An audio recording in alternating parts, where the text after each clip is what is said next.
Love spending time with you. As do I, but with you, right? Not with myself. Got it. Okay. Yeah. I hope you like that as well. It's not bad. Okay. It's getting old, but I like to be with you more so. That was great. Thank you.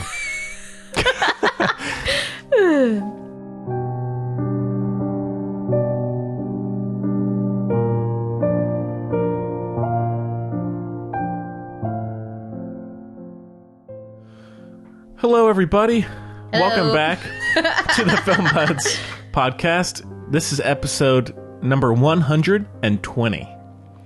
And what? Yeah. That's good. Yeah, right? Wow. And my name is Henry. I'm Chloe. And today we have a pretty good show for you. Confusing. Yeah. We have a review of The Invisible Man, the remake. Which And we then- thought was gonna suck. We've been making fun of it for months. Yeah. And it was a real Super Tuesday. Our faces are red on that one. Yeah. And then we have a review of a show that was just put on Hulu, I believe. I could be wrong on that. I saw an ad for it, but it is Taboo with Tom Hardy, which was on FX. And I guess they're doing a second and season. BBC. It's a co. Yeah, but it's on Hulu now. Yeah. And it's co-created by Tom Hardy, as well as the Peaky Blinders guy. Chips Hardy. Daddy Hardy. Yeah. His name is Chips. Yeah. I love that. Tom Hardy's dad's name is Chips. Makes perfect sense, you know. I love it. Yeah. I love it. And we have a little bit of news to talk about. Some good news. You know, the Taika Waititi, Charlie and the Chocolate... I can't talk today. I'm so excited. Charlie and the Chocolate Factory show on Netflix. 2 shows, I should say. 2 shows. 2, which I don't get. But I can't wait. But I don't understand. Yeah. It's like book 1. No, because that'd be the same show, different series, different seasons. Also, I was very upset when I saw that it was cartoon.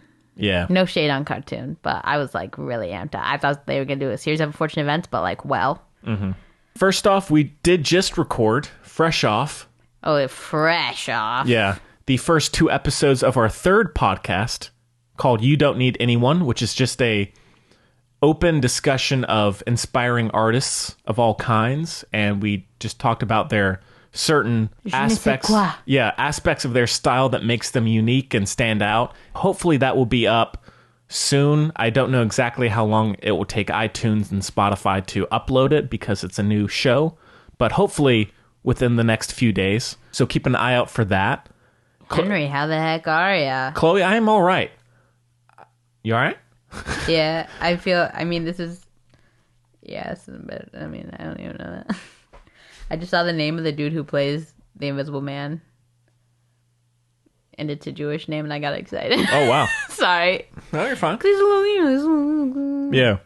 Well, Chloe, I told you about a fun little story that happened a few days ago. Yeah, tell me again.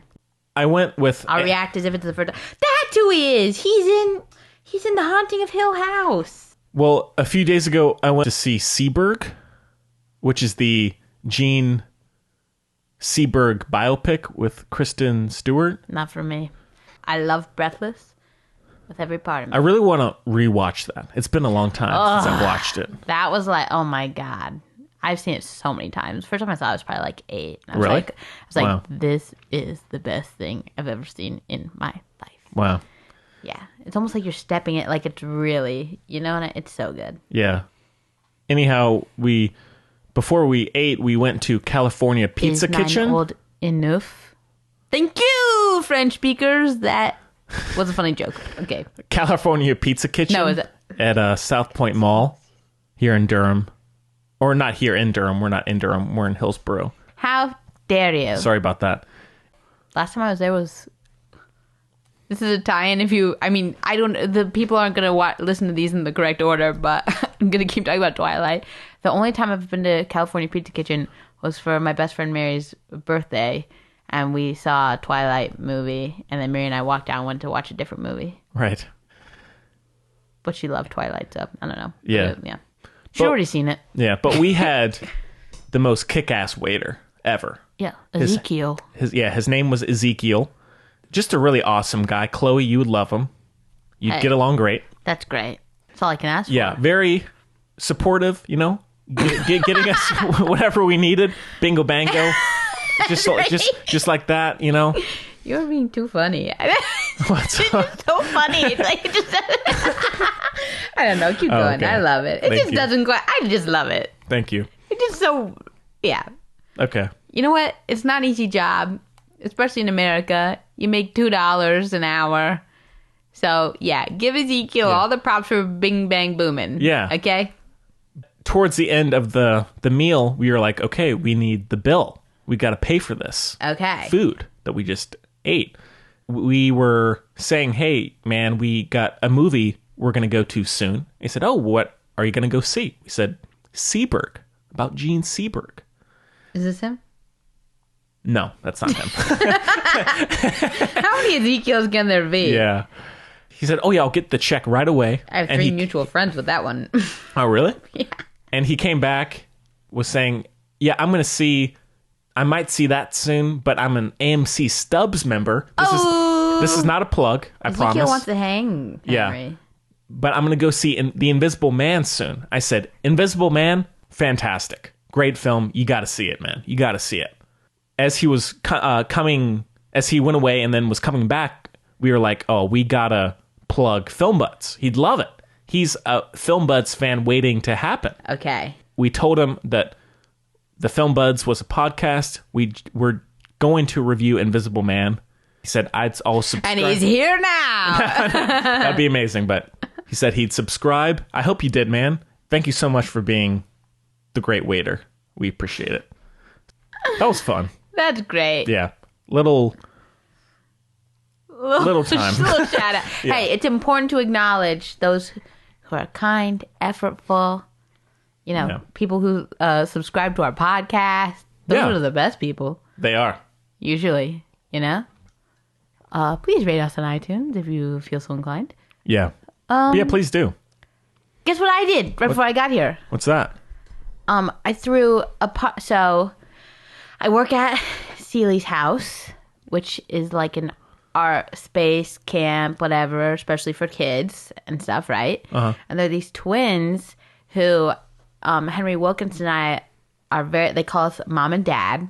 We love them. They have an excellent mother and father, cute. but you take the point. Sure. They're 15.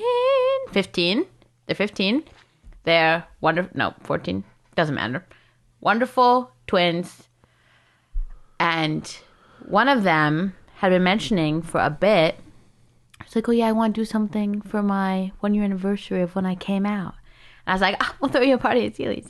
And so this morning, we had a little coming out anniversary celebration at Seely's, and all our friends came. And I organized a scavenger hunt. Wow. And everyone painted their favorite gay icon. I said, I don't know who mine is. I don't really know what but I'll figure it out. Who did they paint? Were there any? Yes, there were a lot of drag queens. Okay. So Katya, who you wouldn't know, but I love Katya. I'm not big in the drag world, but I love Katya. So that was great to see. Then she loves Freddie Mercury's like her be all end all. All right. But she didn't paint him because, been there, done that. She did another drag queen that I don't know the name of. I'm sorry, everyone. Phoebe Mousegoo or something. I don't know. Then, that's not it. Then, quite a few of them were drag queens. I just said Henry did David Bowie. Wilkie did David Bowie. Nice. So naturally, I know he's not really a gay icon, but I did Mick Jagger. Oh, yeah. He's going to be in that new movie.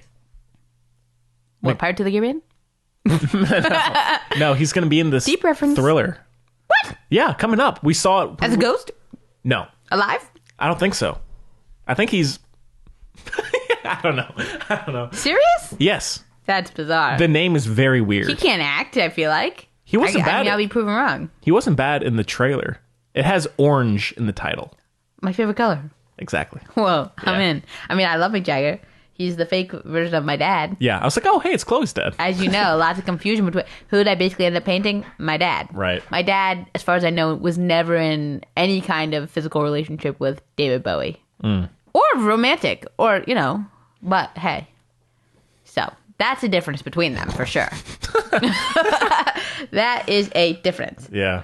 But anyway, but it was so much fun. We had the little scavenger hunt, little blah. So kind Her of you. cake said, homos go to heaven, you know? Yeah. Well, that's great. It was very exciting. I learned a lot. I didn't know this. Apparently, I listened to a lot of, because she made a playlist for her party. And it was apparently I listened to a lot of music that's big in the, like, lesbian zeitgeist. Huh. So that's great. And then, you know. Like what? Okay, King Princess is an obvious one. Okay. Sure. But then lots of people, I genuinely don't even know their names. I've just liked it on Spotify. I don't know. Oh, Hannah. If you know, you know. They're good songs. I just didn't know they were like a thing. Like the kids were telling me, it was like, oh, but this artist, that's a thing. Right. And I was like, whoa, okay, great. Yeah. And then Wilkie said, he was like, well, Chloe, if not for one minor detail, I could definitely see you being a lesbian. Oh. I was like, it's not that minor, but fair enough. Right. It's like, man, peeps be peeps. Yeah. Oh, yeah. You're not wrong. I was like, yeah, that one detail is what makes that. Yeah. So, boop. Yeah. There you go. But yeah, Mick Jagger turned in, it just looked like Gary, which is annoying. Mm-hmm. But hey, why not? Gary's great. That sounds like a nice time, though. You know? It was so much fun. I glad. had no idea what they were talking about half the time. Like, I've never felt older. Like, with little kids, I'm like, okay, I have no idea what you're talking about, right? But these kids are, like, taller than me and stuff. And so when I didn't know what the heck they were saying, I was like, this is irritating. You know what I mean? Sure. Because they're closer to my age. So maybe I was like, oh, I should know. No, genuinely didn't know half the words they were saying. Yeah. Yeah, it's like the whole... I didn't even know how to do it, but like times 10. Okay. Yeah. Huh. We were learning the letter T in, I know I have a minor speech impediment, it's come up before. We were doing the letter T in preschool, and we had to go, it's like really hard. Is that hard for you to do? Do it a bunch?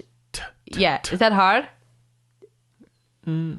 I feel like my L's have been weird recently. Recently? Yeah. Or I've been noticing it more. Okay. No, it's because you have a slight southern accent. Yeah. But it's not a twang. It's like nice. Okay. It's like a smooth breeze, you know? Yeah. It's not a twang. Okay. Yeah. But I just can't. I had no idea how difficult it was to say if you're me. And also Interesting. some of the kids. I was like, oh, snap. These are also the kids who can't do it. Also have lisps. What a twist. There you go. Yeah. All right. Well, cool. I guess we should jump in. Let's get into it. I definitely had another story to tell you, but as we all know, All right, well, it'll come to me when if it comes up later, let us know. All right. Well, let's jump into our first review, which is The Invisible Man. And we have a clip, so take a listen. As the attorney representing Adrian's trust, I'm required to read a prepared statement. Cecilia, although our relationship was far from perfect, I thought that you would talk to me rather than run away. Are you okay? What happened to him? He cut his wrist. Per his final wishes, you're getting $5 million. Contingent, of course, on the fine print. He can't be ruled to be mentally incompetent. It just doesn't make any sense. What? Adrian wouldn't kill himself. Listen, you're getting your freedom back, okay? Don't let him haunt you. Hello? Okay. The Invisible Man is written and directed by Lee Wanell. This version. Yeah, and it stars Elizabeth Moss, Oliver Jackson Cohen, Harriet Dyer, Aldous Hodge, Storm Reed, Michael Dorman. And the synopsis is, when Cecilia's abusive ex takes his own life and leaves her his fortune, she suspects his death was a hoax, as a series of coincidences turn lethal. Sorry for that pause. Henry's pausing for effect, clearly. Cecilia works to prove that she's being hunted by someone nobody can see. You start. All right, well... Because, you know, we love a marriage story. Invisible Right. Man's all over the places. Yeah. Well, if you've listened to the show before, The Invisible Man is one of my favorite films and characters. If I could be any movie character, Invisible Man? aside from the terrorizing of people, I would be that. If I could be in that outfit and be the Invisible Man, that's who I would be. Okay. Yeah. I don't want to terrorize people. Sure. I would just go and do my own thing. That one little detail. Yeah. Cut out the horror part. Okay. And just have him walking Just around. be invisible? Yeah. What would you do? Whatever I want. No. I would go and do whatever I want, just not harming others. Okay. I just don't want to have to be looked at. Oh, Henry. That's okay. You mean seen or looked at? Like, if I was the Invisible Man, obviously I would sneak into places I'm not supposed to be and record people saying things they shouldn't be saying. Sure. And then release it for the greater good. Like Snowden. I mean, that's not bad. There are a lot of options. I would definitely do that kind of thing. I would definitely Robin Hood it. We all know how I am. I'm chaotic good, okay? Yeah. Oh, I would do some fun things. Don't worry. Some good things. So don't worry. But no, I love The Invisible Man. Okay. I was very skeptical, as you were, when the trailer came out. I still want to see the Johnny Depp version. Yes. Of The Invisible Man, which was going to happen. I say yes, not because I want to see that, because I don't really. Not because I don't like Johnny Depp particularly. I just don't. Well, I was very hesitant to have Blumhouse take over. Even though I did not like the Mummy reboot that Universal did, I still kind of wanted to see The Invisible Man classically told. Right. What if Guy Pearce had done it? No, not Guy Pearce. Guy Ritchie. I'm sorry, everyone. I'm losing it. Guy Ritchie. That'd be interesting. I don't know if he would be my choice. I'd love to see it. I'd love to see it. Yeah. Anyways, if it was that vibe, vibe, sure, the original sure. vibe. Yeah, Guy yeah, Ritchie, sure. I feel like it's a match, not this vibe. Obviously, not obviously, but I was very pleasantly surprised. I thought it was fantastic, like unusually Mr. intense. Fox. It's probably one of, if not the best Blumhouse movie. I'll go ahead and say that. There aren't a ton of masterful Blumhouse films, Christmas. but this is probably my favorite or very close to. I thought it was really, really intense, very well directed, was very inspired with the designs, the horror element, and was a very effective modern retelling of the story. Killer. No pun intended. Sure. What about you, Chloe? Okay. So I went in with extremely low expectations as well. But Henry was like, no, it's been getting really good reviews. Like, let's do this thing. And I said, okay. Right? Yeah, the guy at my coffee shop said, Henry, you got to see it. Yeah. Said, okay. Where to begin? Okay. I didn't think it was amazing at all. Oh, wow. I didn't. Sorry. I didn't think it was bad. But I don't think it... You know how I say the Mitt Romney effect? Yeah, I can now call it the Joe Biden effect. But sure. But you think it's going to be so bad, and then it's like fine, and everyone's like, oh my God, that was astounding. Sure. You know what I mean? So like there was a moment where I went, oh! Like I said, oh snap, that was good. Like there were a couple moments like that for sure. But I don't think it was as revolutionary, I guess, as everyone thinks. Like I don't super like the way it was filmed. Like I see what they were going for, but it also didn't add up. So like... No, listen. So, for example... No, but before you go, I don't think it's revolutionary. I'll say that. Okay. I liked it a lot. I don't think it's nowhere near the original, of course, but it's not a die-hard masterpiece here. Okay. Continue. Yeah, so for example, like the camera work, at first, you know where they go around the house that like I'm on a swivel... Is this called a swivel chair? Yeah. When I... Sorry, you know how my brain You're works. like Michael Scott. Yeah, exactly. Okay, so the camera was like Michael Scotting it up, okay? Swivel, but like this weird, not fisheye, but like something like that. So I think the idea was you were supposed to, like, it was like you were looking through his eyes, right? Whatever. Yeah. But then I was watching, because guys, look, it was not a bad movie. There's a lot of time to take in what was happening. I'll put it that way, okay? It's 2 hours long, which is unusual of Blumhouse. It just doesn't keep up, like... There's not enough tension. Like, I know it's going to happen, so just, like, come on. You know what I mean? It wasn't like... It was just like, okay, we know something's about to happen. Like, let's just get, like, come on. You know what I mean? Difference there? Sure. You know? I didn't feel that way. I thought it kept pace, but I can see your argument. You know how fast I talk. I'm like not very patient. That's all good. So it gave me lots of time to kind of look around, and I was saying, okay, so the idea, the swiveling, I feel like it was supposed to make it look more natural, to show she was by herself. Like I don't know quite what it was. But it was obviously there, right? Which is also not so good. Yeah, I can't remember what other movie we were talking about recently that was doing the same thing. It may have been Dr. Sleep. I don't know, where it's almost inviting you to look around the frame, like, because you don't know who or where someone may be coming from. So I think that was the intention of it. Just because conceptually, I don't think it works for a couple of reasons. One, it was like, who are we supposed to be here? Like think about it. Then I might be overthinking this, but the scary part is like, he's here, but nobody know. Like she doesn't know. He doesn't know, right? So if you're putting us in that as well, like, oh, that's not scary. He's on our side in a kind of way, right? So that's one part. Then the second part is, if we're supposed to be him, which is another possibility, right? The angles are totally off. Because it was like at eye level with her, which I know is finicky and picky. I don't know if I got the perspective that we were supposed to be him. Well, the way it was moving around, like, you know what I mean? Because why would we be looking at this empty, stupid house? You know what I mean? I didn't really get it as we were supposed to be him. I just thought we were an observer to what was going on. But this makes no sense to me as well. Almost like if we were a security camera watching. But this makes no sense as well, because then we're some kind of like weird omniscient not there being that takes the fear away from the character. That's like the only thing about the character is that you can't see him. Sure. And he's behind some kind of whatever, and here we are doing the same thing.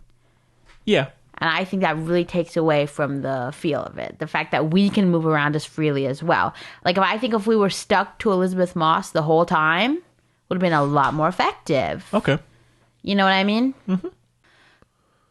Was that too much? That was about nothing. No, I get that. But then, and also, I just thought, I don't know. Like, obviously, there's a lot of new and interesting ideas, elements to the story, which is like low-key fan fiction, but like fine, right? However, I don't think, I think part of it's the you and I previously were recently discussing Greta Gerwig, for instance. Yes. As far as what a director's influence can be on a project. That sounds familiar. Yeah, weird. So, but I feel like this just didn't have that, direction, as it were, right? Like, I feel like the acting was not, I didn't like the acting.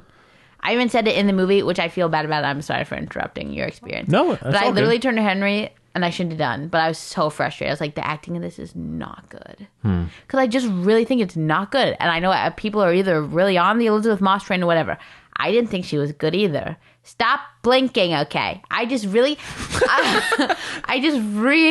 and I know I don't like her under normal circumstances, but that said, it's for reasons. I don't like the way she acts, and she's in this movie, okay? I mean, and I was talking about it with people at work. They felt the same way. Yeah. So. Yeah, she didn't do it for me, okay? And I didn't feel I feel like her character arc was supposed to be huge, right? I think because of her, I think the character is underwritten, sure, but I feel like a really stellar performance. Like, I would not to put her in a box, like Florence Pugh, for instance, if she was in this instead, she could have carried this movie all the way by her character experiencing this thing. That would have been an interesting choice. You know? Yeah. And just, but I feel like Elizabeth Moss just empty. Like, can she make herself cry? Sure. Well done. But that does not a good actress make. Okay? It was such a hollow performance. It's such a rich, like, it's juicy, I feel like, for an actress, especially. But, like, right?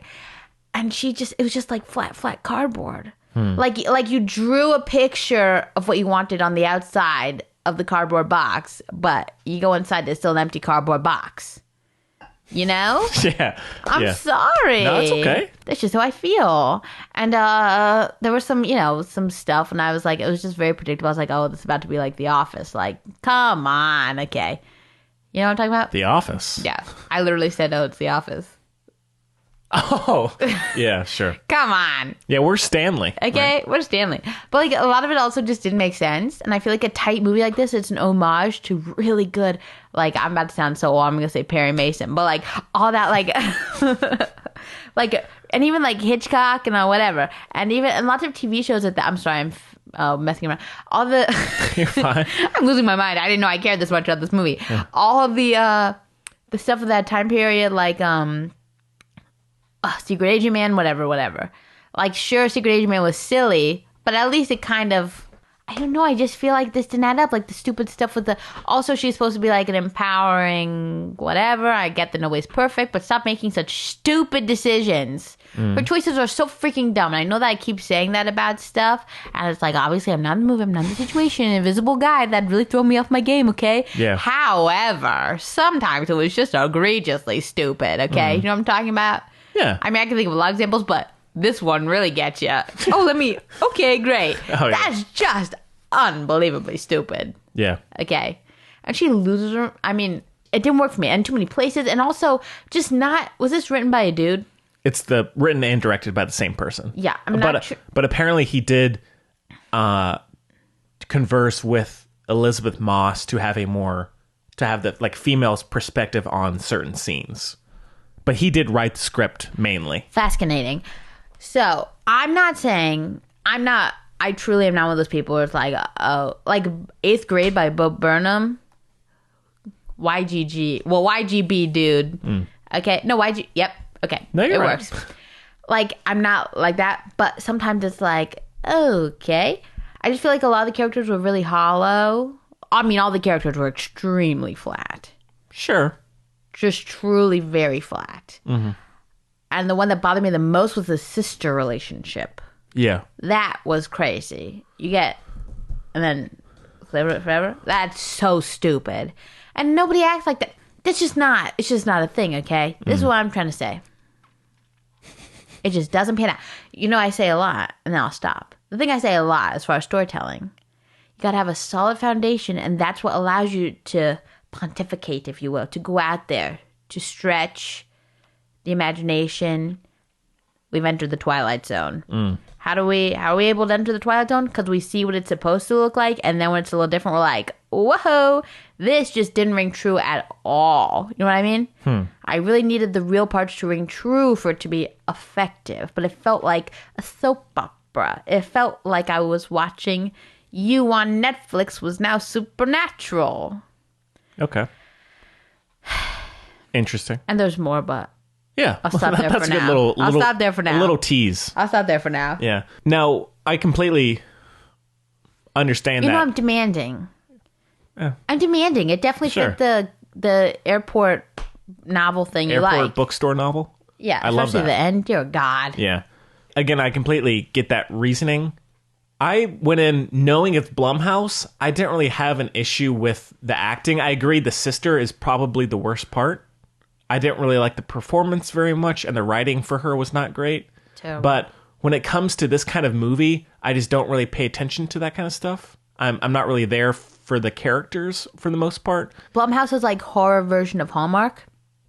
Almost. You know, even thinking back to something like Black Christmas or like the Purge, those are way below this movie. I don't really go in wanting or needing the characters to be really deep. I really liked the direction and how it was filmed because I did feel like I was constantly looking around the frame and exploring and trying to see where the Invisible Man might be coming from or what that they might be alluding to. So that I really liked and kept me engaged. But did you ever see hints? I felt it was just more about exploring the scene that they were in. I don't know if I needed to see him, but I felt it was effective in presenting that situation. Oh, let me say one thing. Okay. And everyone on the internet or wherever you are can correct me if I'm wrong. And they did like a green suit and then like blooped him out or something. But her fight when she's like, you know, fight clubbing it was so bad. Yeah. It just didn't make sense. I know there's a lot to think about, but like, let's choreograph this because in the house. She was going through him. In the house. Yeah.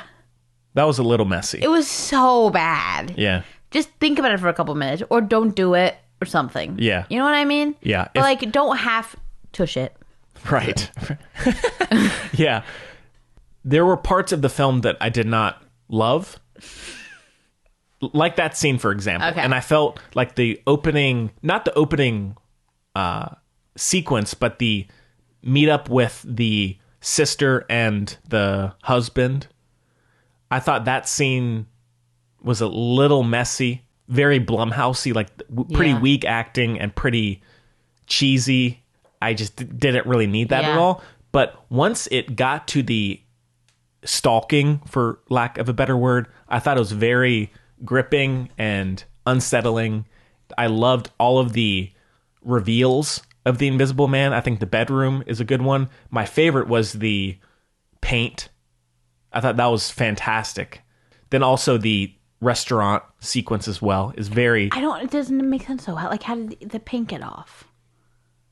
I don't know. That you ruined the suit. We don't know all the different It was optics. He did optics. So if you're blocking what's manipulating your vision... And there was the sequence at the sink where there was the paint running down the... Oh, so his suit can get wet? Yeah, why not? With the little cameras? Sure. My tushy's gonna be tired this episode. Right. Well, again, that kind of stuff... That doesn't even bother me that much either. Okay. It doesn't. All right. I can suspend reality for that. Sure. If it doesn't build, but builds. Bubbles, you know? Yeah. The paint sequence was great. The restaurant sequence was great. Yeah. And I think That was wild. Yeah, the asylum fight is very, very effective as well, I thought. And out in the rain, I thought was all very good. And I was just very impressed with how they incorporated the Invisible Man, with him truly being... You see snippets of him later on, but him being truly invisible, not like the original where he's wrapped up in bandages a lot of the time. Yeah. I thought all of that was very compelling and effective. Me too. I also really liked the idea of how someone who is a victim of abuse can still feel that pain and that... Yeah, phantom limb. Yeah. Later on, even if the person is supposedly gone or dead in this case. Very true. But what do you think about the fact that dismisses reality in that way? Because this did, and I know I'm being a me again, a little pedantic, but they really did rub me the wrong way a little bit. That's the thing with these kinds of... How so? Because there are a lot of people who really have... you can talk for it either way, so might as well not. I think it's a delicate area. Yeah. A lot of attention should be paid. Yeah. Talking about abusive relationships and everything. Yeah. Well, I thought that in this case, maybe not perfectly so, but I thought it felt genuine and with how it was trying to present someone dealing with past abuse and trying to move on from that. At least maybe more so in the first half. Mm-hmm. But I thought all of the... Which, it's... Also, I don't even know if she would... the character, again, not... the whole thing started, she took the money or whatever. Right. I don't even know if... You know what I mean? Yeah. There are definitely some holes, but... Oh, don't get me started on holes. Excuse me. I don't know how to... Oh, this is a spoiler, right? Yeah. I mean, that's lunacy. That is ridiculous. If anyone thinks... Look, the human body is a beautiful, strong thing, but there's no way. And that was an integral part of the plot. My tushy that made any sense. Especially if he's so smart, he's not gonna... No. Yeah. Sorry. I agree with the logic of it. I felt like the reveal of it was still very unsettling. Also so rude. Wait, unsettling in a... feeling that kind of... You thought it was effective? No, effective in the sense of learning about that after the fact and feeling okay, someone just violated me. But she didn't come off that way. But there was almost no talk about it. She was completely she could barely even move when she heard about that. No. I thought it was effective in showing her complete surprise and shock of that. And she's not even thinking about it. She is a little bit. Not really. Despite it not logically making sense totally, I thought that the emotional... The problem is when it's not logical, and like it's not at all grounded in how reality works, but you're nominating to bring in these important topics like domestic abuse and everything. Right. That's when it gets a little dismissive and a little, what's the word I like to use? It uses it. It doesn't respect it. Okay. This issue, it uses it. All right. You know, it was a plot point, which I get, but for a lot of people, it's not a plot point, okay? Mm-hmm. And that's the thing. Fair enough. Regardless of that, I felt there were still a number of sequences that treated someone like that in a honest and human way. While it may not do it perfectly all the time, I still felt it was an interesting take with that kind of character. And I liked Elizabeth Moss, not totally. There were some scenes I didn't love her in. She did carry it for me. I wasn't... I never found it really boring. Towards the end, there's kind of a epilogue that I thought was so bad. That was... I didn't think it was bad. I thought it was dragging on, but then there is a moment that I snapped sense. back. And that'd be a total spoiler if I explained why it didn't make sense, but it also didn't make sense. This kind of movie, I'm not really gonna pick it apart. Yeah, it doesn't really bother me. I think would have carried it really well. Charlize. Oh yeah, that'd be good. That'd be really good. That I'd watch. Yeah, more willingly. Yeah. But Elizabeth Moss. Sorry, not sorry. Yeah, fair enough. No bueno. The logic, I don't really have an issue with this kind of movie. With other films, maybe more so, but with this, I was pretty entertained and compelled by the story, and I thought all of the action was great. All of the horror sequences were very well directed and well executed. I just like the idea of this Invisible Man character, and I think that there was some new takes on him and something that I was not really expecting from a Blumhouse level film. I also thought the setup was boring. Like the same old giant gray house, the same old ball. You know what I mean? Yeah. That truly does bother me. Really? I hate that. The same, the same. It was a that. Batcave. Blue. And then they tried to insert like, oh, look how woke and feminist and aware we are. Like with the interview with the boss dude. Right. But it's like, what's the point you're trying to make here? Like, it just didn't make sense. You know what I mean? Yeah. Like but it came to, like, there was no substance to it. I just feel like this movie had no substance. And it wouldn't bother me if you weren't unnecessarily inserting really important topics. Right. At the end of the day, it is still just a relatively low budget horror film, so I don't totally fault it. I don't think that it does everything perfectly, as I've said already. For what it is, I thought it was much, much better than a lot of others like it. It brought up some interesting ideas and some very memorable moments that I was not really expecting from this type of film. The score was very good by the guy who did the It films and A Cure for Wellness as well. This might shock you. I don't really remember the score. Yeah, I really liked it. Yeah, I might have to go see it again, honestly. So, yeah. Some of that is really just due to me really loving the Invisible Man series. That's part of it. Give me Marriage Story any day of the week. Yeah. Yeah. I would too. No, it's a little Invisible Man thing over there. That's all. Oh, yeah. Get Adam Driver in That was more what I meant. Yeah. Get Adam Driver in there. All right, well, anything else about the Invisible Man? Brother. Yeah. Brother. That brother was living a life. Mm-hmm.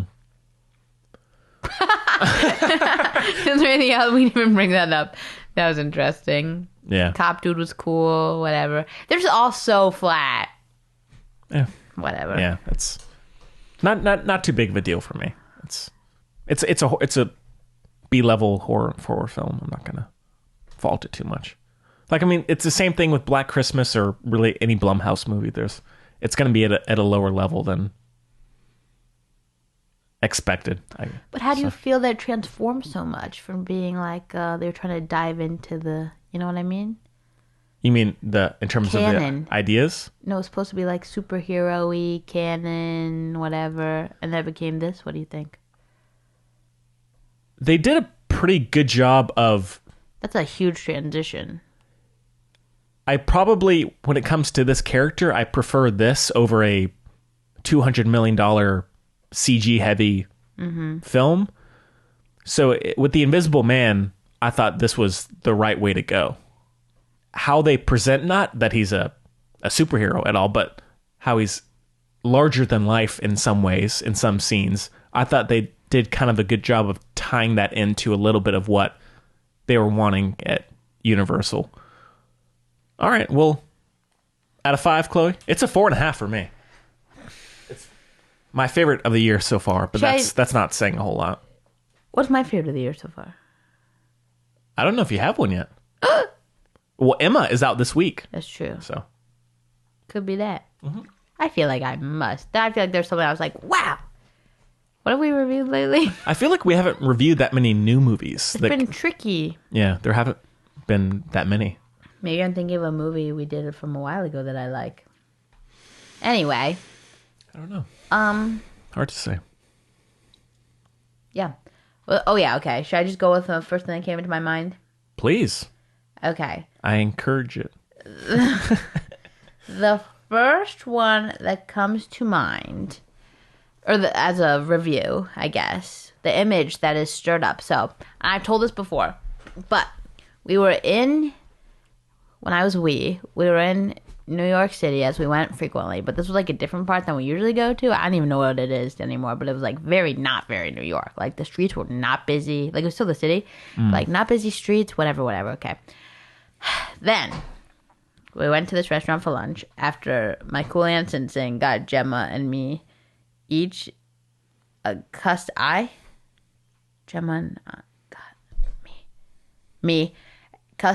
sweatshirts with our names on them, basically whatever Nice. we wanted. It was dope. Yeah. Like the Weasleys, right?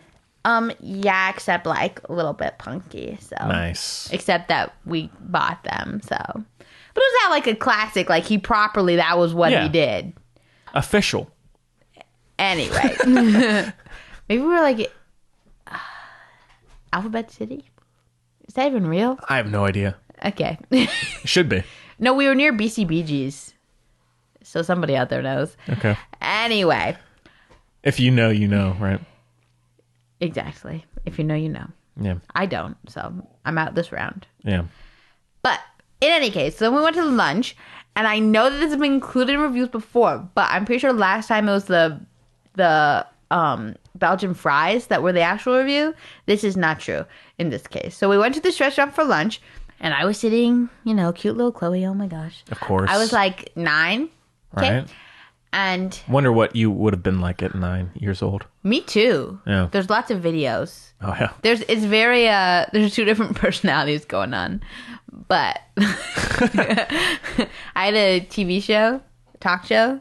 Of course. A lot of the Korean kids who were obsessed with me were on it. Yes. And that was great.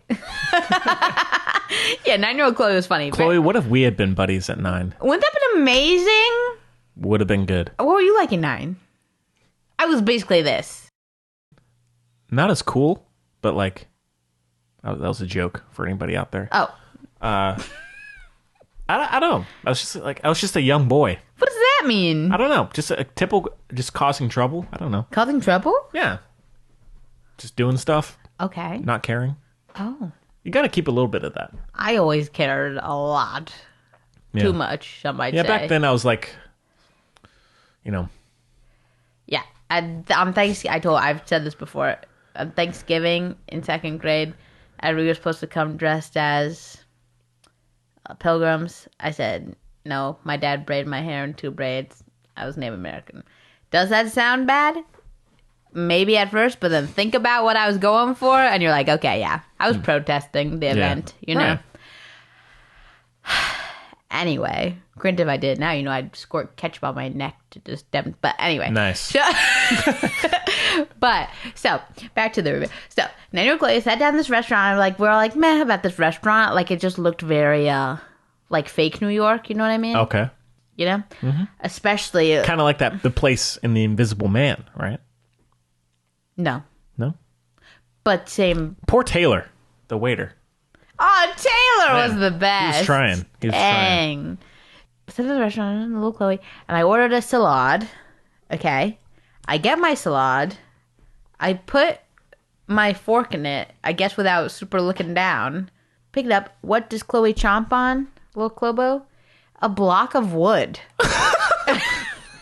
True and genuinely, a block of wood. How big? Like a piece of chocolate or something. What? Like a little... No, a full cubular. Oh, a cube. Oh, okay. I thought not like a flat piece. Like No. Oh, wow. A cube. Wow.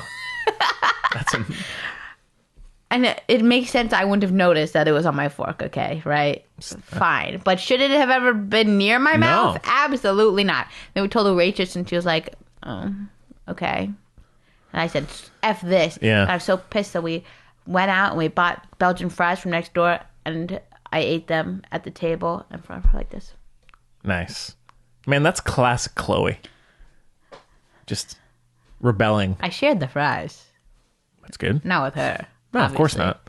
That would have been even better. Like, here you go. Yeah. Yeah, they didn't even take it off the receipt. There was no notice of the block of wood. That's fucked up. Yeah. Pretty bad. So the block itself is my review.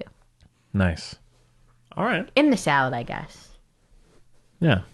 There's some good stuff there, but it's like there's still the block of wood. You can't get around it. Right?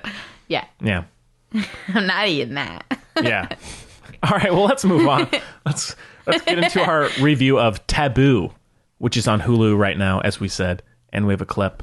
Take a listen. We're a TV show now. I attended Mr. Delaney's funeral, and a ghost appeared. A son we all thought dead in Africa. James Keziah Delaney. You will see, Delaney! This legacy is your death sentence! I would guess that confidence allowed his true savage nature and mother's madness to emerge. You look the same. I'm not. I have sworn that I will do very, very foolish things. What things?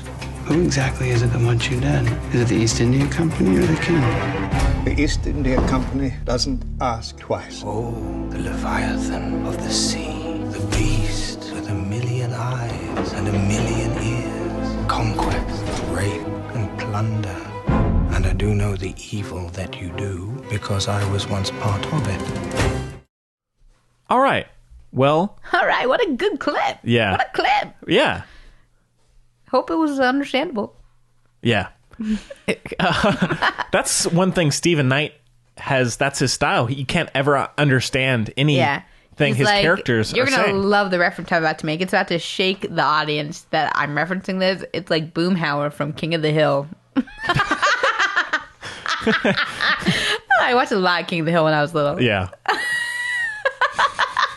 But he never talked. Yeah. All right. Well, Taboo is created by... Was that Boomhauer? I don't think that was Boomhauer. There were three of them, right? No, it was Boomhauer. I don't know. Anyway, the mumbling one that doesn't talk. All right. I don't know why that came to mind. It's created by Chips Hardy, Tom Hardy. Yeah, Daddy Hardy. Chips. Daddy Hardy. That's his name, Daddy Chips. Hardy. Yeah. Tom Hardy. He has a big tattoo across his chest. Daddy Hardy. Be good. And Stephen Knight stars Tom Hardy. David Heyman, Jonathan Pryce, Una Chaplin, no relation, for anyone wondering. Richard Dixon, Leo Bill, Franca Potenta, Michael Kelly. And the synopsis is... Peaky Blinders, but different place. Yeah. Adventurer James Keziah Delaney returns to London during the War of 1812. His name is Keziah? Keziah. Was that in the show? I think so. Well, if my name isn't. Returns to London during the War of 1812 to rebuild his late father's shipping empire. However, both the government and his biggest competitor want his inheritance at any cost, even murder. Sorry. I'm sorry. I totally spit took on towards Henry there. It's all good. I think we avoided catastrophe. But that even murder. Yeah. Murder. Yeah. That was good. Your Scottish roots came out just then. I can do that. And what's the guy from I, Tonya? Yeah. Sebastian Stan. Yeah. Well, this show came out in 2017. Season 2 should be coming soon. It's just around the corner. Yeah. This has the show. I don't love this show, but it has. It's right darn up your alley. It has some of my favorite things. I can't believe you don't love it. Oh, I do really like it. It's got ships. It's got war. It's got mud. It's got Tom Hardy. It's got Daddy Hardy. Wow. It's got everything. Now, before anybody gets... It's got accents. It's got slowness. It's got candlelit everything. It's got...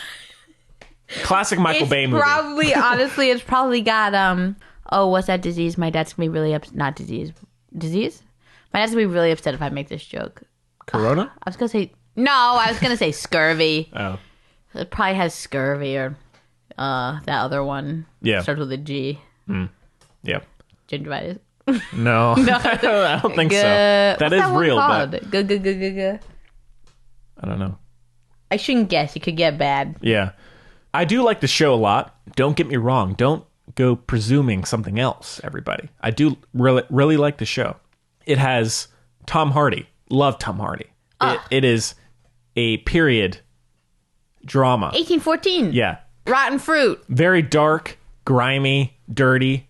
It's also in London. I love a London setting, especially a historical London. That'd be so much fun if we went to London. There's nowhere I'd rather go with you than London. Probably. That'd be fun. That'd be so That'd be much a lot fun. of fun, yeah.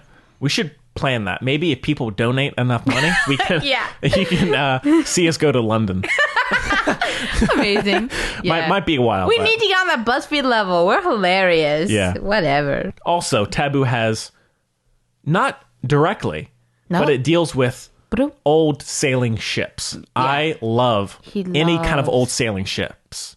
The Industrial Revolution. Big sails, and now this deals more with the business side, the merchant, behind the scenes side, which is too bad. Tom Hardy is a real Bernie. Yeah, I would love to see Tom Hardy. Except not really. Just on a sailing ship. Actually, that's absolutely not true. I'm sorry. For the whole show. I was thinking about Tom Hardy versus East India Trading Company. And then I remembered that Tom Hardy also sucks a big time. Right. So I retract my comparison wholeheartedly. Yeah. So the show has a lot of things I like. I do really enjoy it for the most part. It does get a little overdone at times. It indulges in the taboo personality a little too much and doesn't always work, but other times it does, just to create a mood. I wanted more, Henry. I feel like it was in no man's land. Yeah. You know me. I wanted way more. I thought, and I don't know a lot about stuff, and I make a lot of stuff up about it. Like, I gotta let Timothée Chalamet know that we're married. We had a very nice wedding. Yes. South of France. Yeah. It was great. Thank you. You take my point. Beautiful. Yeah. But I thought, so Taboo, and you see the poster and everything, when it was what a advertising, good poster. I thought it was going to be like, like set that, like, I can get with 1812, whatever, right? All the stuff. It's a war. I can be in that. And then I thought it was going to have some, like, underground little bit of mysticism kind of thing, right? Yeah. Not so much. And the whole Taboo. Guess what? My parents are step siblings. Congratulations. Yeah. I'm just kidding. No, they are, but it's not the same thing at all. Yeah. They never lived together. I mean, until they were married. Right.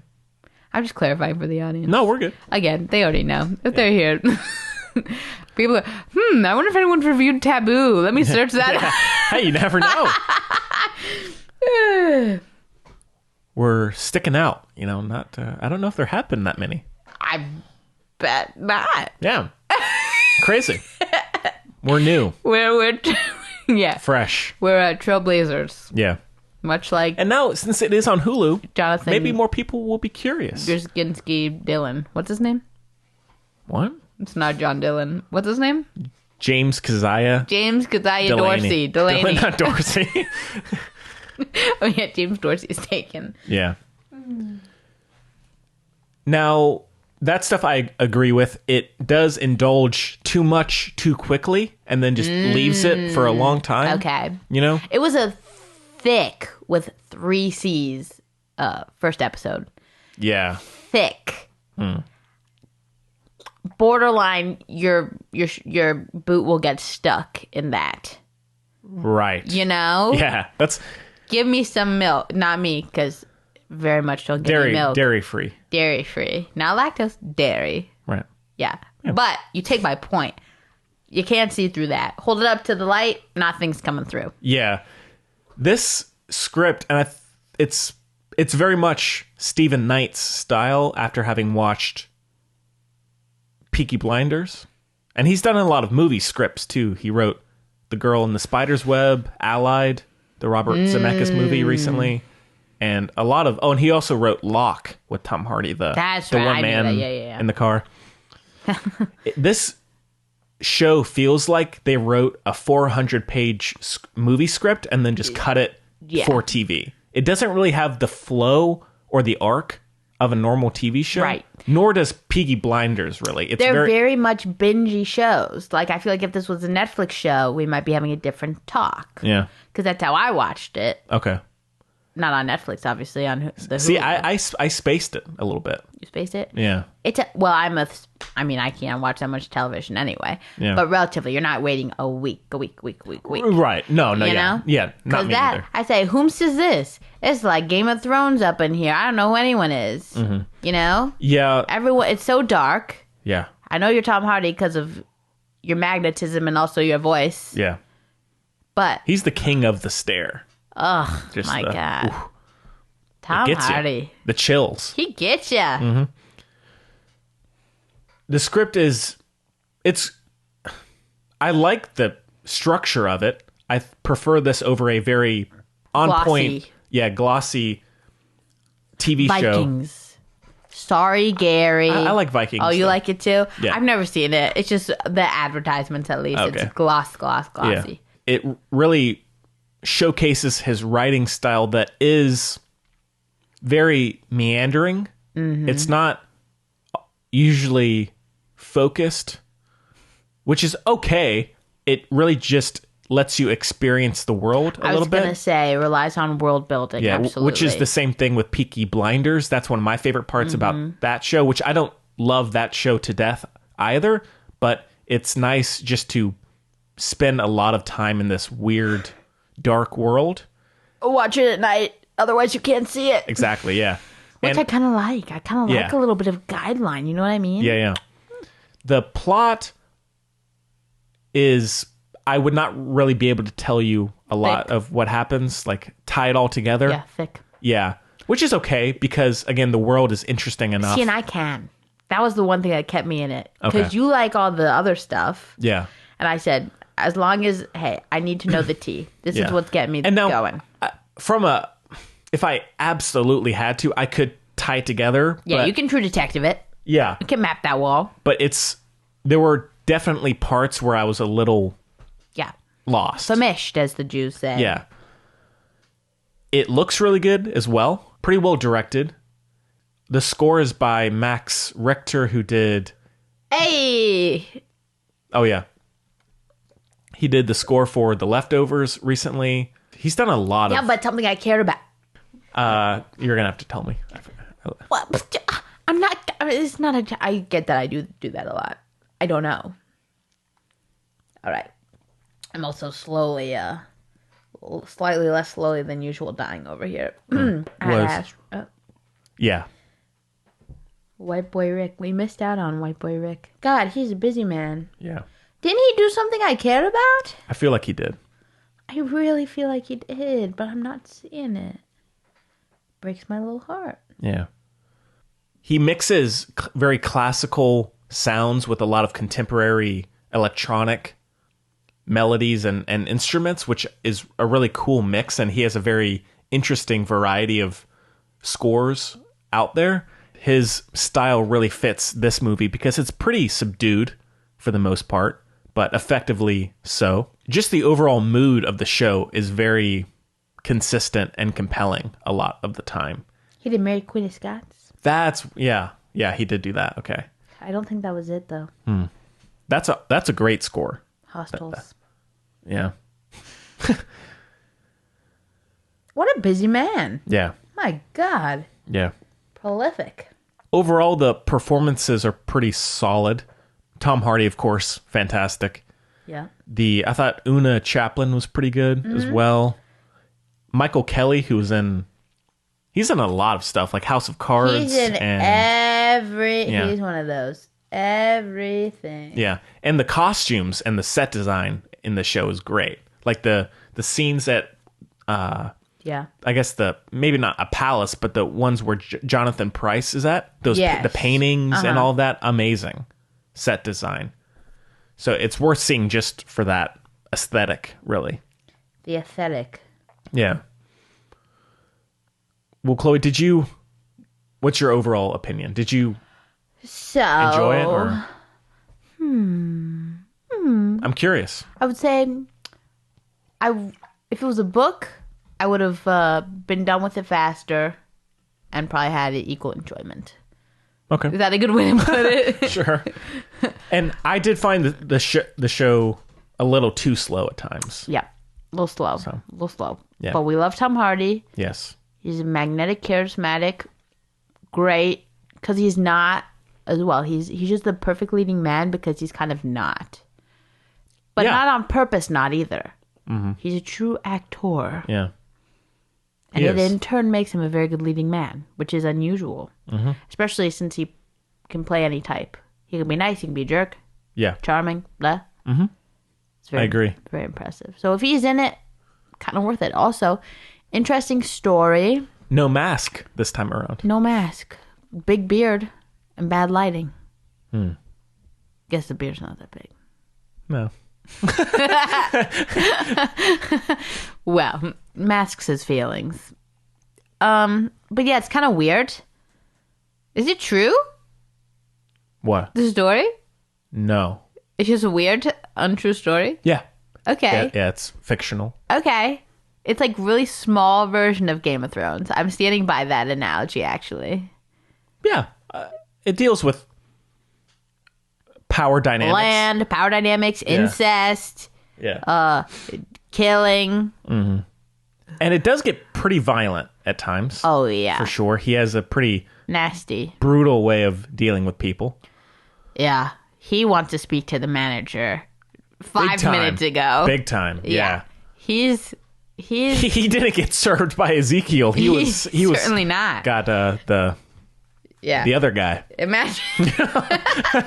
But yeah, no, and that it's hard for me to, I like shows with nice people, or at least a protagonist. Yeah, this show don't really got that. It don't really got that. Yeah. And that's really something that keeps me in it. But I like learning, but also the fact that because it's not true. Not that I know And of. so I haven't heard anything about the true story. That kind of does it to me a little bit as well. You know what I mean? If I'm gonna watch, not that you should rely on your knowledge of history from television, but you take my point. Perhaps. Sure. No, I don't think it's real. Yeah.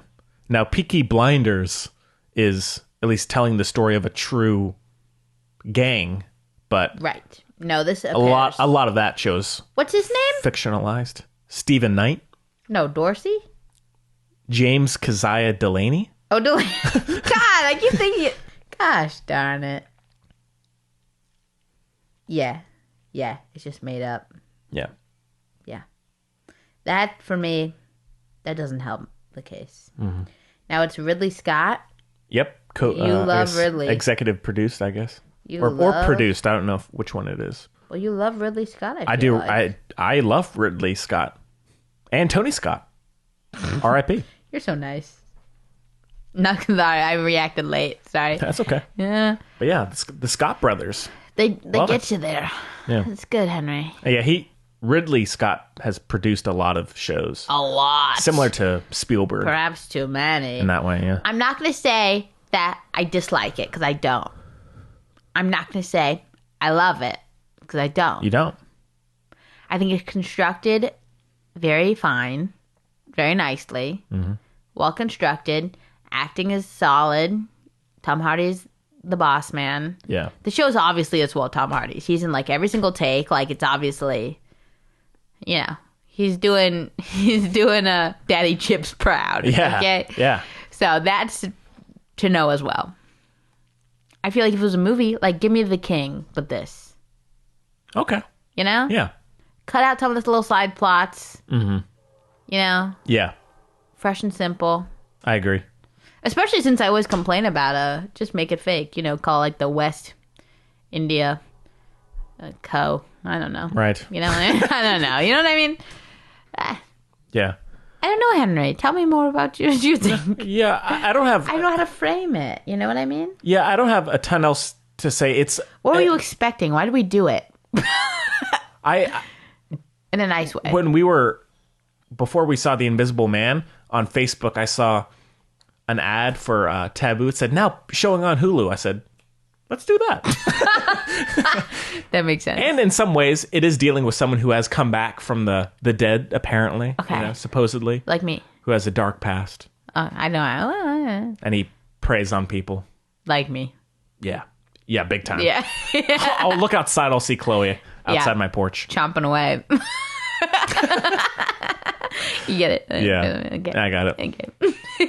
I didn't do that. So I don't. And I thought it would be an interesting review, which it is. It's a cool show, and it's underrated in a lot of ways. It's not really one I hear a lot of people talk about. It's not one for everybody. It's FX not a show. does a lot of that, you know. Yeah, they do. They've been around for a while. Yeah. They were real. It's okay. My brain told me to say boom hour again. But it doesn't Not that fit. really. Yeah. FX is a real, it lives its own life. lives It's its a own Rivers life. Cuomo. It's a big time Rivers Cuomo. Yeah. Got the little Dicky show coming out. Yeah. That I'm going to watch. I'm sorry, everyone. That's okay. Always Sunny is FX, right? Yes. One of the best shows of all time. Yeah. Yeah. That is one of the best shows of all time. Thank you and good night. Always Sunny in Philadelphia is so good and very upsetting. Yeah. You can only watch. I've said before. I can only watch one or two at a time. Yeah. And then I gotta have a couple days because it's so upsetting, but it's so well written. But this show is pretty. It's not a crowd pleaser. No, It's very subdued. It's very gradual in pacing. There aren't really any likable characters. It's really steep. It's a steep watch. And again, it's very darkly Literal and figurative. Yeah. So it's not one that I could see a lot of people loving, but it's worth checking out. Because if it's for you, then it's definitely for you. Oh yeah, big time. You know? Yeah.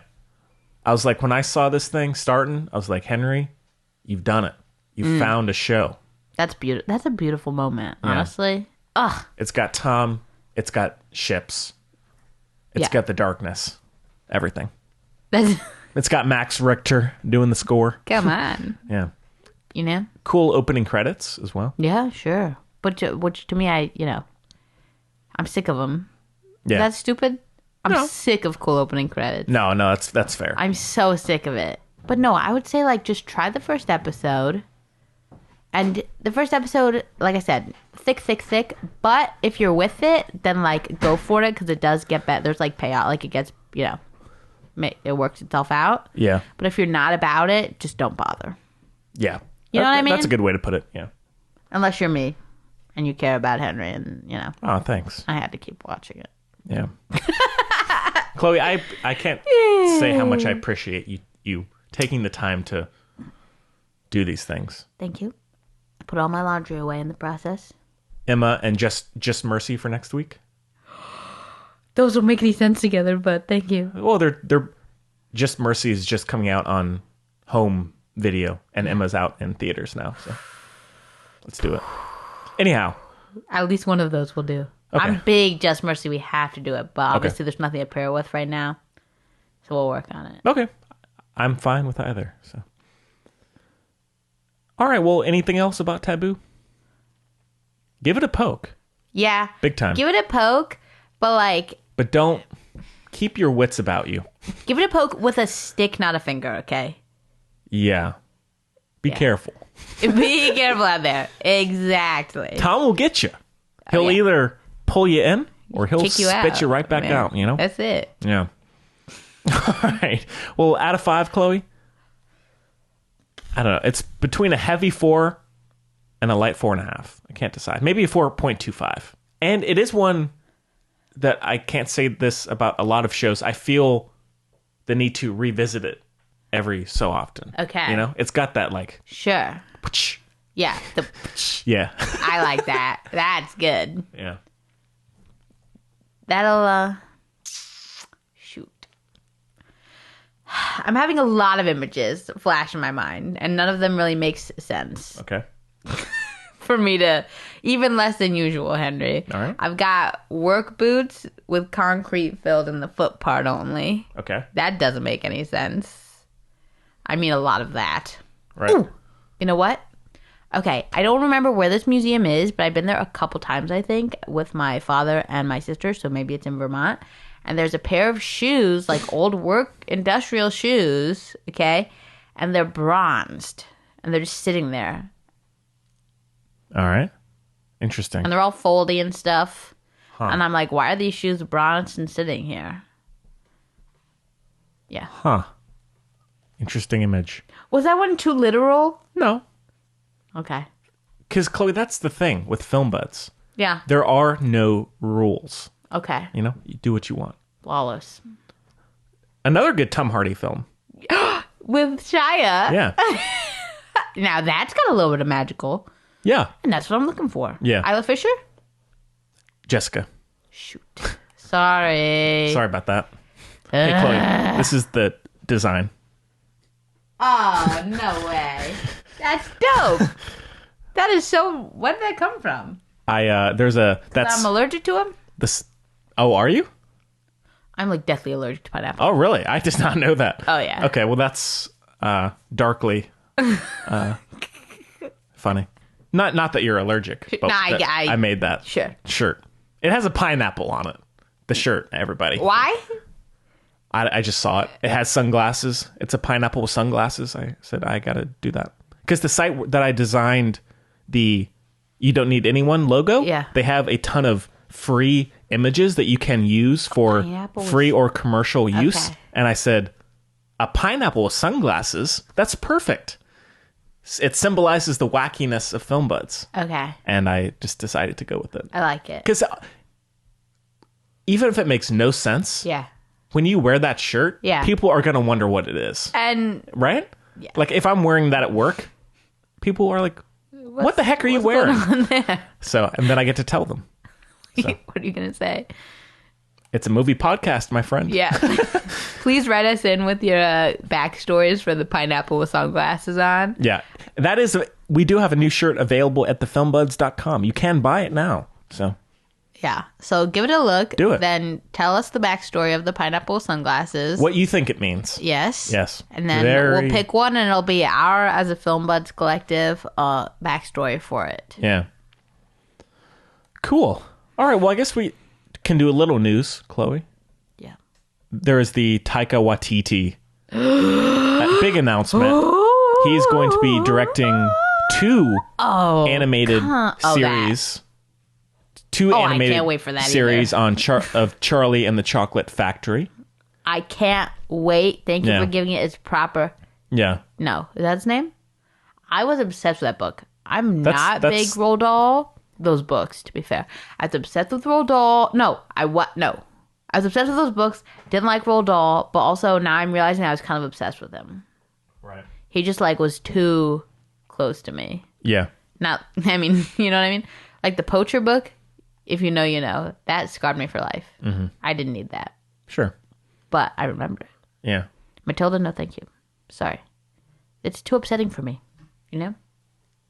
It was me, sorry. Okay. I don't know the release date of this. It was just announced, so it's probably going to be a little while. I don't know who's writing the scripts, if he's going to be or not. But he better done be. Yeah, but, he must be. What else is he doing? It's animated. Yeah, that's a good point. No shade. Should be a pretty interesting little Netflix original. We could have another Dark Crystal on our hands, Chloe. I'm very excited. Yeah. And I wish it wasn't animated because I'm me and I'm sorry. And also, I really want to see Taika as Willy Wonka. Yeah. Because that'd be everything I've ever wanted. Imagine. Mm-hmm. You're not going to like this. What's up? I don't even want to say it. I don't want to hurt your feelings. No, say it. Taika Waititi to me is like the good version of Johnny Depp. I can see your reasoning for that. Thank you. Now, Johnny Depp to me is that one part of Johnny Depp, to be fair. Yeah. Johnny Depp is just the character actor. He's the good version of Johnny Depp, you know? But I get that. I love Taika too. He's like my Johnny Depp. Yeah, I get that. Like, give me baby Freddie Highmore. Let's get a time machine. No, we're not going to worry about anything else. We're going to get little baby Freddie Highmore and current day Taika Waititi. Right. Let's remake that movie. Let's redo a lot of that, Tim. We'll figure it out. It'll be good. Yeah. I'm talking about Charlie and the Chocolate Factory. Yeah. Right. You look very lost. No, sorry. I was just processing. Okay. Sorry about that. No, you're good. All right. Well, any other news, Chloe? Yes. All right. With Taika. Oh, the Thor. Can I do that? Wait. I'm going to do it. Drum roll, please. So it was teased beforehand that Christian Bale would possibly be the villain in the third Thor film, also directed by Taika Waititi. But it is now confirmed that he will be the villain, along with Natalie Portman in one of the leading roles. Hirschlag, Millipede Portman. Those are 3 last names in a way. It's going to be great. You know how big this movie is going to be. I can't wait. Yeah. And I don't care about super people but movies. You do now when it comes to this movie. I do now, and I liked Thor Ragnarok, and guess why? Wow. Yeah. Very excited. Yeah.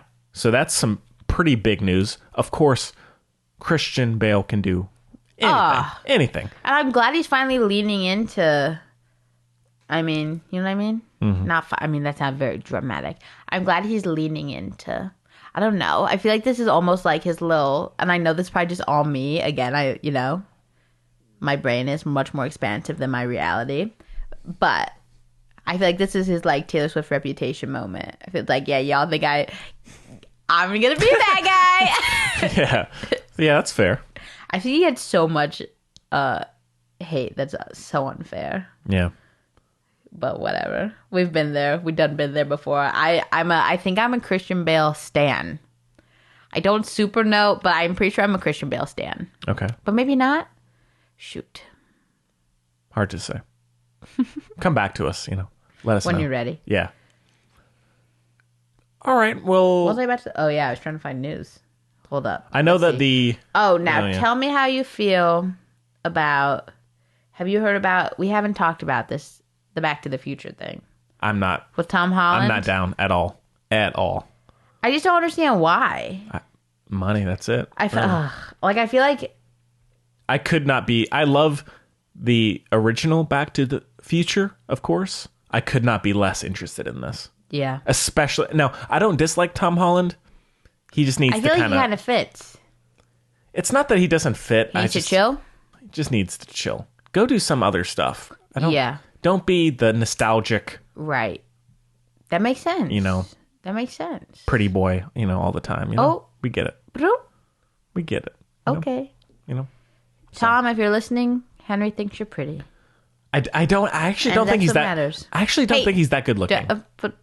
Sorry, he looks weird. Just don't, Henry. We don't judge people. Don't. Okay. Oh, I am mad about one thing. Guess the newest, I don't remember if I've said this. I'm sorry. I've been watching The Outsider, and so Westworld has started. The preview started coming on before the show. I haven't watched the new trailer. And guess I don't know. So I don't know if I brought this up, but I'm very, very upset as who has trespassed upon the show. 3rd season, Aaron Paul. Horrid. I don't like that either. Especially 3rd season, you just get a noob. Yeah. Okay? There's so many people in the world. Yeah. That's like when he popped up in Exodus Gods and Kings. He's a popper-upper, okay? It's weird. He doesn't do the work. I'm not really a big Aaron Paul fan. I'm the opposite. What's stand backwards? Nats. I'm an Aaron Paul Nats. What? Oh, that sounds like Nazi. Yeah. No, wait. Stand backwards is... Yes. Yeah. I don't like Aaron Paul. Yeah. Ugh. All right. Is there anything else? That's about it. Nothing else really worth mentioning. Correct. Yeah. All right. Well, I think we'll skip mail for this week, but the filmbudspodcast@gmail.com is where you can reach us at. Also on Facebook and Twitter @filmbuds and on Instagram. If you're effing desperate. Yeah. And we'd love to hear from you. Any questions or comments? Because we're desperate. Yeah. We'll get to the mail next week. We'll save it. Well, I guess we can end off with our picks of the week. I only have 1 or 2 things. Should I talk about Seberg? Yes. Because I'm curious to know how god-awful it was. So, as I mentioned at the top of the show, I went and saw Seberg, which is about the French new wave actress Jean Seberg, who was in Breathless. And this is a biopic about her life and her support of especially of the Black Panther movement in America, and her becoming a bit of a political revolutionary and the backlash that she faced being an actress and people not really taking her seriously, as well as the FBI kind of honing in on her and seeing her much more as a threat than she really was. People are so weird. Yeah. So a lot of the film is just about her becoming more and more paranoid as the FBI is tracking her. Her relationship with one of the revolutionary figures in America. I liked the movie. It was entertaining. Kristen Stewart is quite good.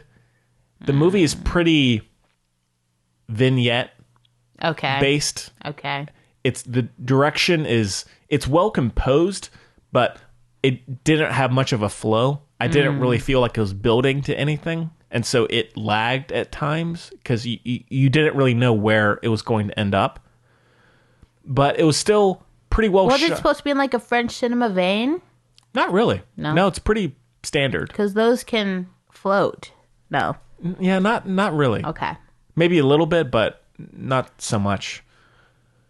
Overall, the other performances were quite good. Anthony Mackie was really good in this. I don't always love him, but he was very good in this. And he and Kristen Stewart were very good together. There's a new movie with Samuel L. Jackson and Nicholas Hoult. You got it. Called The Banker. Yeah.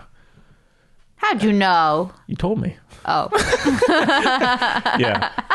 The biggest issue with the movie would be it's just relatively shallow. It doesn't delve too much into anything. That is so frustrating. Yeah. That's so frustrating. Especially I know.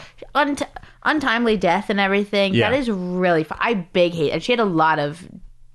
Yeah. And issues. Now, it still does go into some interesting parts of her life, but not nearly enough to where it will really have a long-lasting impact. That is so annoying. You know? That's irritating. Yeah. An entertaining movie, but not much more than that. Worth seeing for Kristen Stewart's performance. A little disappointing considering the source material. I've been watching a little bit of the Rockford Files, but I'm sorry, Columbo is just so much better. It's so much better. There are so many throwaway Rockford episodes. Every Columbo episode is like... Gold? Yeah. Chef's Kiss? Chef's Kiss. And I'm like, why are we spending all this time? I just don't care. Give me Columbo. Where is the... He's running for president. Yeah. So every time I start Rockford, I'm like, just give me Peter Falk. You know? Where's my guy? Yeah. R.I.P. Oh. What is it that I've been watching? And I was like, oh, perfect. I'll do that because that's a big thing. Well, I mean, you've been watching The Outsider still, right? Yeah. Still good? It's all right. Yeah, it's fine. It's fine. I'm ready for it to be over. Oh, that's what I watched. Okay, honestly, it's fine. But guess what's great? Who's great? Ben Mendelsohn. Ben Mendelsohn is the real Tom Hardy, okay? Sure. Don't at me. Ben Mendelsohn is like it. God. Even more so in some ways than Sam Rockwell. Like, I stand by the comparison very much. But, you know, I love me an understated. I just love... Hulky Pulky. I love Oogie Woogie. You know, I just love... He's just... he's so emotive. I just love him. Yeah. It's worth it. As fakakta as it is, whatever is put together, it's worth it for Ben Mendelsohn, okay? He rarely gets a chance to shine, and I think it's because he came up like Sam Rockwell, character actor, right? And like, okay, so that means you're here, you're a foil, you're whatever. This, he's just a human. Yeah. And it sounds stupid, but it truly highlights how wonderful of an actor he is. Yeah, I agree. We were watching it, and I turned about and said, Ben Mendelsohn. And he's got such a, I think, as you said, just a very human and natural way about him. It's beautiful to watch. Yeah, it is. His body language. Even when he's playing a really despicable character, yes, it's still compelling in one way or the other. So I agree completely. His whole, absolutely, not in a weird way, obviously. His whole body is just like beautiful to watch. Sure. No, but do you know what I mean? No, I talked about, like in Frank, Michael Fassbender, like his hands made me cry. Yeah. Man, I gotta rewatch it's like that. Ben Mendelsohn does that with his whole freaking body every moment, and it's not even during like big scenes, which is my favorite. You know, that's why I don't like love Broadway, whatever. Right. Plays are difficult for me because I love the intimate. Yeah, as do I. You know? And he's just the king of that.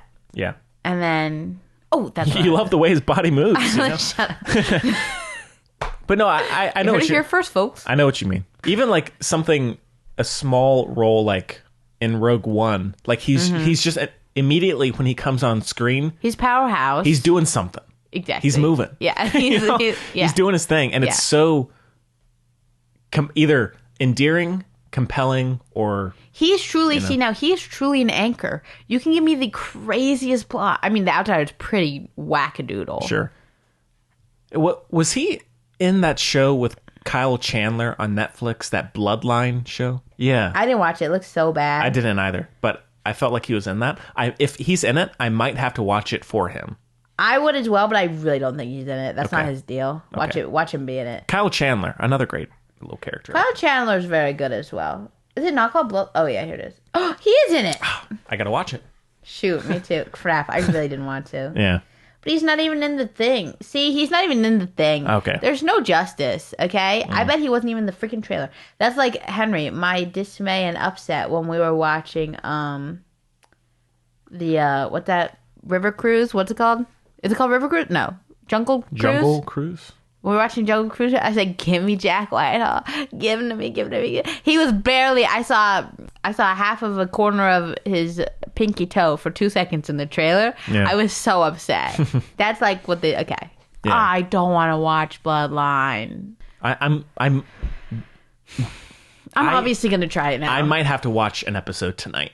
If he's in it, I'm going to watch it. You know, yeah. I love like trashy. Oh, you love it. Crime shows. Yeah. This could be like, could be the best show ever. It could be. That's absolutely true. It could be the show for me. That's absolutely true. Shoot. Yeah. Have you ever seen Ozark? Yes.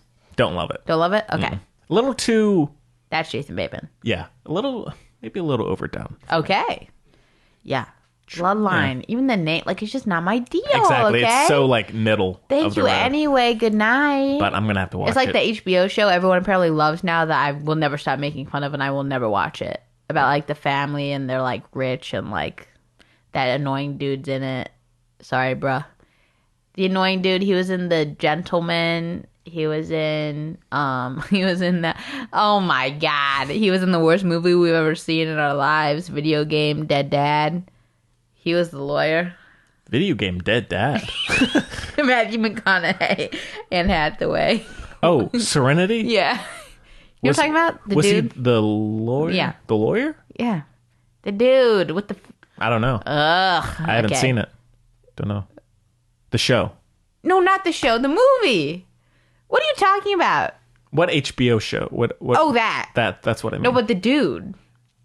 You know, dude. The lawyer from Serenity. Oh, but you don't know the guy. I don't know who's. Sorry, I don't know. I any thought of the you show. were referencing Firefly for a second because the movie's called Serenity, and you said I haven't seen the show, and I said that's what I'm talking about. Okay, great. No. I should have known better. Not that one. What? I have no idea. I gotta watch Bloodline now. That's all we know. Bottom Big line. circle there, but damn. Oh my god, has that always been seen? Oh, it's the Psych set. You put out that's why I was inspired. I saw the Psych box set. I gotta do a pineapple on Filmbud's t-shirt. Oh, let's kill Chloe. Yeah. So. Oh yeah. Jesus. Anyway, you learn something new every day, folks. Yeah.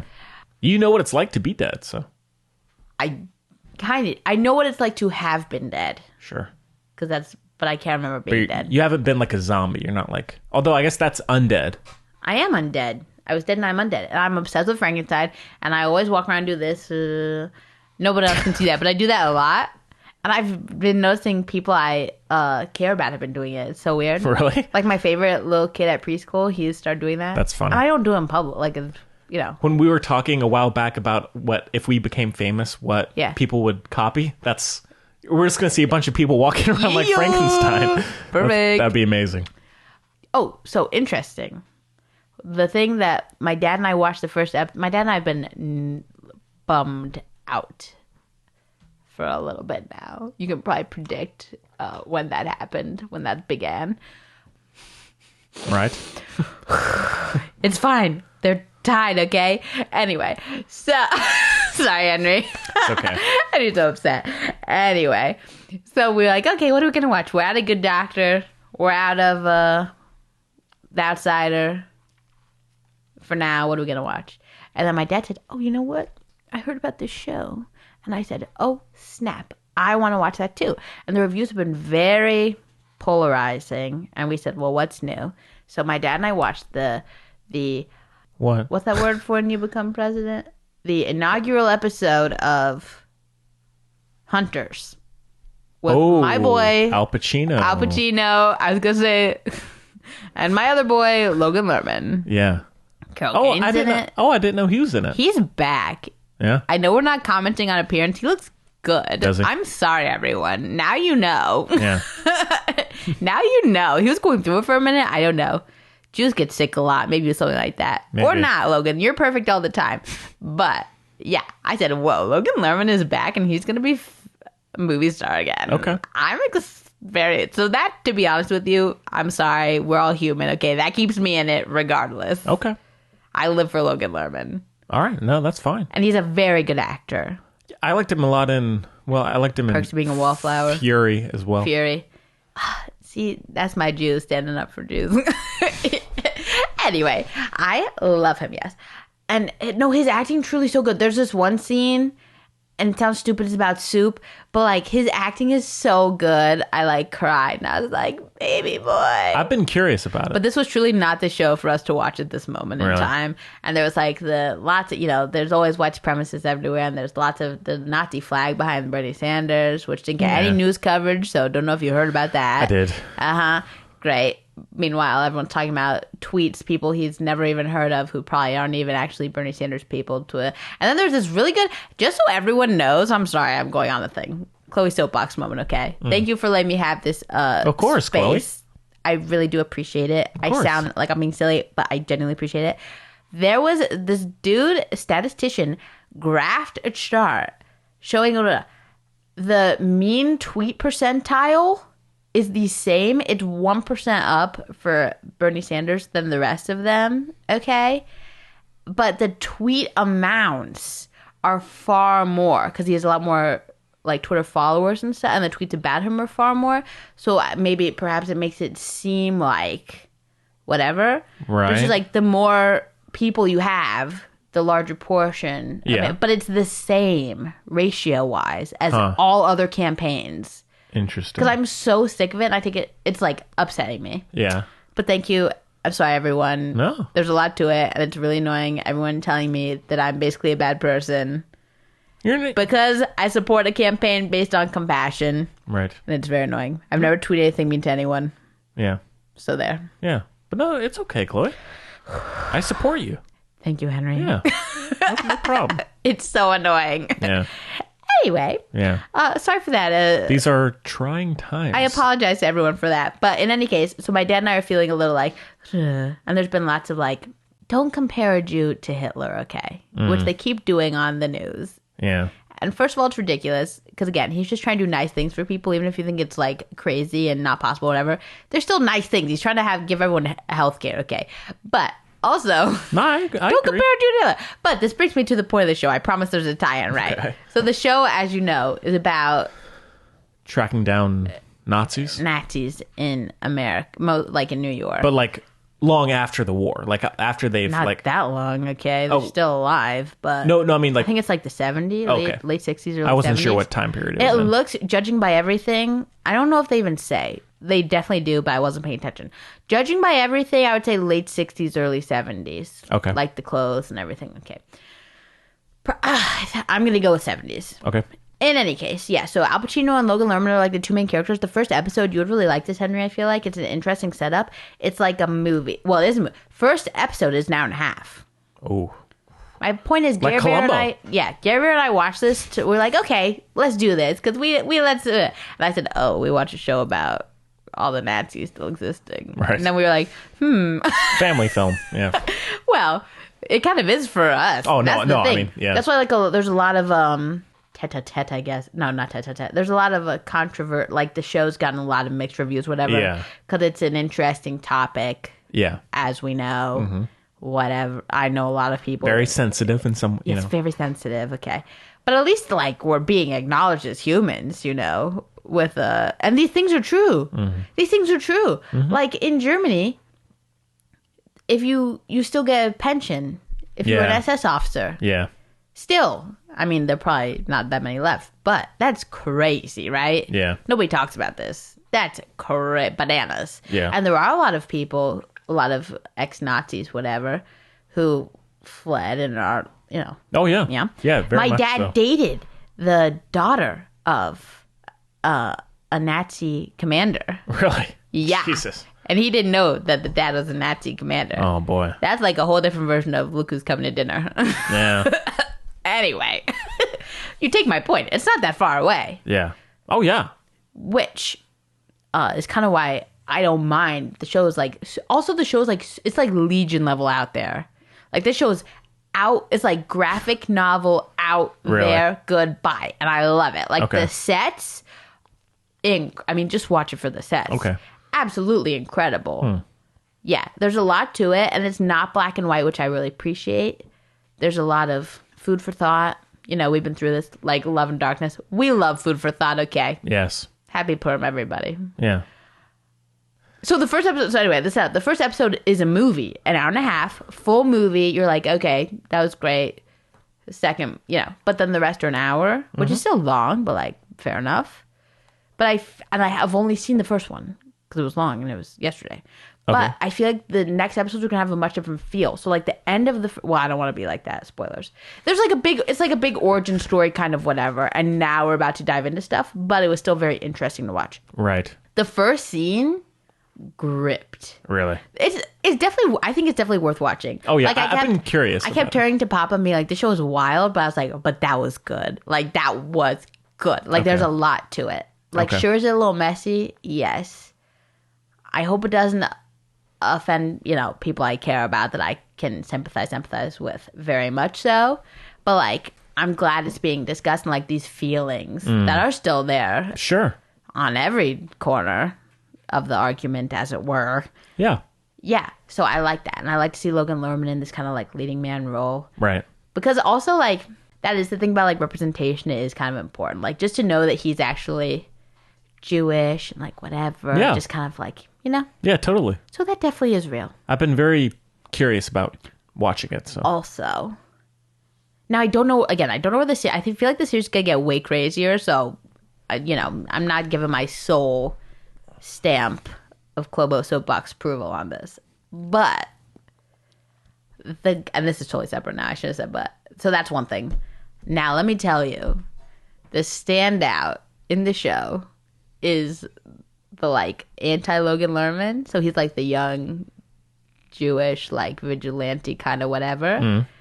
and then there's a young, like, Nazi sympathizer, or not. I can't tell because his accent is confusing. Sometimes he sounds American, sometimes he sounds German, so I don't know what's up. But that guy is so good. Really? He's so good. He's such a good actor. Oh my God. Team that guy. I mean, not team character, but team that guy. Okay. Oh my God. Like, I hope you get famous. You look a little bit like Alexander Skarsgård a lot, so that could make your life trickier, but you are so good. He's like the guy in the truck in 1917. Amazing. The new Dane DeHaan. Wow. You nailed it. Thank you. No, this guy's so good. I've been waiting to pull that one out. I bet. I just went totally off on my whole thing there. No Deep worries. apologies. No worries. Love that guy. He's good. The Nazi dude is so good. I'll check it out. And Logan Lerman's great. Yeah. We've been there, done, said that. Yeah. Seriously, the soup scene, check it out. Okay. Incredible. And so relatable. Hashtag relatable. Right. This show's great. All right. I mean, Sick. wow, I really, you know how I do myself there. No. I always come to a very, I come to a decision whether I mean to or not. But again, I've always seen the first one, so I don't know. If it gets more, I might not know. Mm-hmm. All right. And it's not just like, let's kill Nazis, which like low key, like Inglourious Bastard style. It's not like that. I feel like it's a lot about the resentment, like the Jewish saying, which they talk about in the show, and I'm going to fuzz it up, which is embarrassing. But the English version is like, the best way to deal with your enemies is to live a good life, basically. Right. Like the best revenge is living a good life. Yeah. And then Al Pacino's like, the best revenge is revenge. Oh, nice. B word. Classic Al Pacino. So that's like the. So it's not like a video game. Like, let's feel better because we're killing the Nazis. You know what I mean? Mm-hmm. There is a lot to it, and also like the older generation, the first generation American Al Pacino. You know, and then the Logan Lerman, like Jewish American Jew kind of thing, playing off each other. Yeah. Very good. And there's lots of other characters as well that we haven't met. Okay. But we have, but not really. Like I'm saying, the first episode is really about Logan Lerman and Al Pacino. Mostly about Logan Lerman. Like I said, it's kind of like an origin story. Should I talk about this for another 28 years? Great. Also, there's a police lady. We don't know much about her. Okay. She seems great. I've heard a lot of interesting things, and so I do want to watch it. So I might have to watch that movie. Double up, Bloodline, and first episode of. Yeah, I'm gonna do Bloodline, Hunters. Yeah. Yeah. Bette Mendelsohn, Logan Lerman. Yeah. Bette Mendelsohn, Logan Lerman. Happy perm, everybody. Let's get those two in a movie. Right? Yeah, dad and son. Yeah. You know, let's put Timmy in there. Let's get all the Jews in there. Yeah, why not? All right. Okay, well, I guess that about does it for the show. Well, next week on the show, Emma, I guess, because that's out in theaters for now. For sure. Okay. And Chloe, if you want to see that together, I'd love to. Let's do it. Let's do it. Follow us on social media to stay updated. Go to thefilmbuds.com. Get the new t-shirt. Whoa. Impress your friends. Say, look what Chloe is allergic to. Sunglasses. Yeah. So, yeah. Well, stay tuned for You Don't Need Anyone. That'll be up soon. Check out Music Buds if you haven't. It's a hoot and a half. Hoot and a howl. Yeah. Isn't that the expression? It's a hoot and a half. I think it's a hoot and a half. Hoot and a howl. No? Two animal noises. I don't know. Hoot and a half? Hoo, hoo. No. I don't know. I can't. I don't want to say. It's a hoo, hoo versus hoo, hoo. Well, that's kind of like some owls are kind of short. But they're. It's definitely a hoot and a howl. Okay. Well, if you know, let us know. If you're an owl expert, let us know. Or a ornithologist. Owl expert. What? Look at you. Thank you for that. All right. Well, again, thank you so much for joining us. I would name a kid ornithologist so I could say I'm an ornithologist. We hope you enjoyed the show. At 28 gazillion 642nd as much as we did. And we'll see you next time.